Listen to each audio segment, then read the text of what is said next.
누구나 나이 들지만 90이 되어도 혼자서 걸을 수 있다면 얼마나 좋을까요?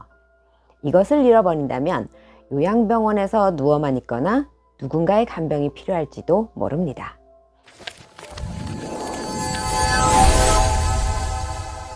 안녕하세요. 이은성 약사입니다.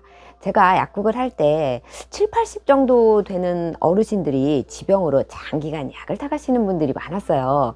그런데 처음에는 혼자 당당히 걸어오시던 분들이 몇 년이 지나서 걸음걸이가 종종 걸음으로 안 좋아지시다가 어느 날인가는 또 지팡이를 짚고 오십니다. 그러다 2, 3년이 더 지나면 휠체어를 타고 오시거나 아드님이 타러 오십니다. 여쭤보면 거동이 힘드셔서 요양원에 들어가셨다는 말을 듣습니다. 불과 몇 년 사이에 저렇게 안 좋아질 수가 있나 싶지만 현실입니다. 똑같은 질병에 걸렸어도 내 힘으로 걸어 들어오는 사람과 걷지 못하는 사람의 예후의 차이는 하늘과 땅 차이라는 걸 아십니까? 여러분, 내 힘으로 걸으려면 꼭 지켜야 될 것이 있습니다. 첫째는 코어 근육이 감소하지 않게 하는 것이 필요합니다. 코어 근육은 우리 몸의 중심부에 위치한 근육, 즉 몸통의 근육이라고 생각하시면 돼요. 몸의 안정성과 균형을 유지하는 데 필수 역할을 합니다. 흔히 움직이는데 팔다리 근육이 열일한다고 생각하시는데요. 그렇지 않습니다. 코어 근육은 복근, 척추 주변 근육, 힙과 골반 근육들로 분류할 수가 있는데요. 몸을 앞으로 구부리고 펴고 척추를 지지하고 장기를 지지해 주죠. 몸을 회전시키고 허리를 똑바로 세울 수 있게 해줍니다. 힙과 골반 쪽 근육들은 체중을 지탱하고 고관절을 구부릴 수 있게도 해줍니다. 코어 근육이 제대로 있고 나서 그 다음에 팔다리 근육들이 제대로 작동할 수 있는 것입니다. 어르신들이 중심을 잃어 낙상하면 쉽게 골절이 되는데요. 고관절 골절로 누워있는 생활을 하다 보면 일주일에 10%씩 근감소증이 오고 한 달만 누워 있어도 근육이 싹 빠져서 걷기가 더 힘들어집니다. 혈관, 장기 등은 과부하가 걸리고 감염에도 취약해져서 폐혈증 등으로 상태가 악화될 수 있습니다. 고관절 골절로 인해서 65세 이상은 1년 내 사망할 확률이 37%이고요.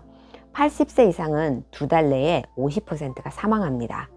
코어 근육이 약하면 중심을 잡기가 힘들어집니다. 코어 근육과 더불어 우리 몸에서 가장 큰 근육인 대퇴사두근도 잘 지켜야 하는데요. 바로 허벅지 근육입니다. 근육이 감소하게 되면 혈액과 수분을 품고 있는 물리적인 그릇의 크기가 줄어드는 거잖아요.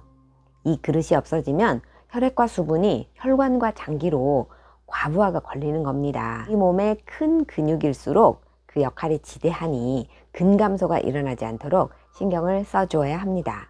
두 번째로 지켜야 할 것은 당연히 관절이죠.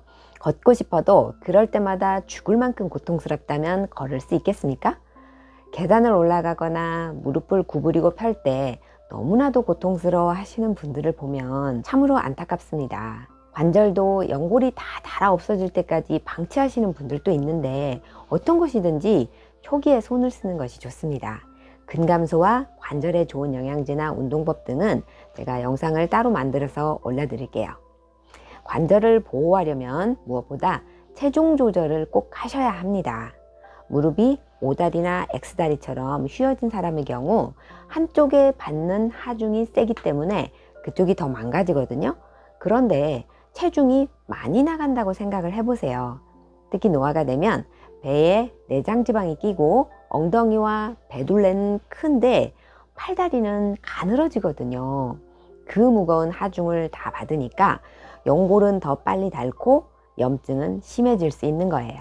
반드시 체중은 조절을 하시는 것이 좋습니다. 세 번째로 지킬 것은 뇌 기능입니다. 고령화 사회가 되면서 치매가 사회 문제로 대두가 되고 있는데요. 치매 노인의 경우 고관절 골절 가능성이 무려 3배에 이릅니다.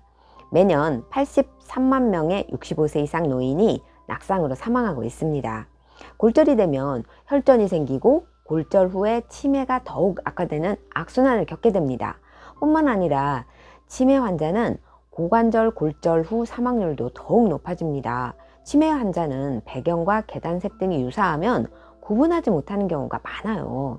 전깃줄, 문턱, 미끄러운 타일 등 걸려 넘어지기 쉬운 것들은 모두 개선하거나 없애고 계단도 구분이 잘 가는 색으로 해주시는 것이 좋습니다. 치매 이외에도 뇌졸중이 오는 경우 반신마비 후유증이 남아서 제대로 걷지 못하는 사람들이 있습니다. 제 영상 중 뇌졸중이 오기 몇 년 전 나타나는 신호와 뇌졸중으로 쓰러지기 직전에 나타나는 신호 영상을 참조하셔서 골든타임을 꼭 지켜서 후유증이 남지 않도록 해주시는 것도 중요합니다. 제가 앞으로 근감소나 관절, 혈관, 뇌기능 지키는 것 등에 대한 영양제, 운동, 생활습관, 음식 등 다양하게 중노년의 건강을 지키는 영상을 만들어 올려드릴게요. 너무 중요한 내용이라 오늘은 대략적인 설명만을 드렸어요. 제가 나중에 관련 있는 영양제에 대한 정보를 올리게 되면 고정 댓글에 영상 링크 남겨둘 테니까요. 링크를 클릭하셔서 영상을 보시면 되겠습니다. 오늘은 이것으로 마칠게요. 오늘 영상 도움이 되셨다면 좋아요, 그리고 구독 안 하신 분들은 구독 부탁드릴게요. 저는 다음 주에 좋은 정보로 찾아뵙겠습니다. 다음에 만나요. 행복하세요.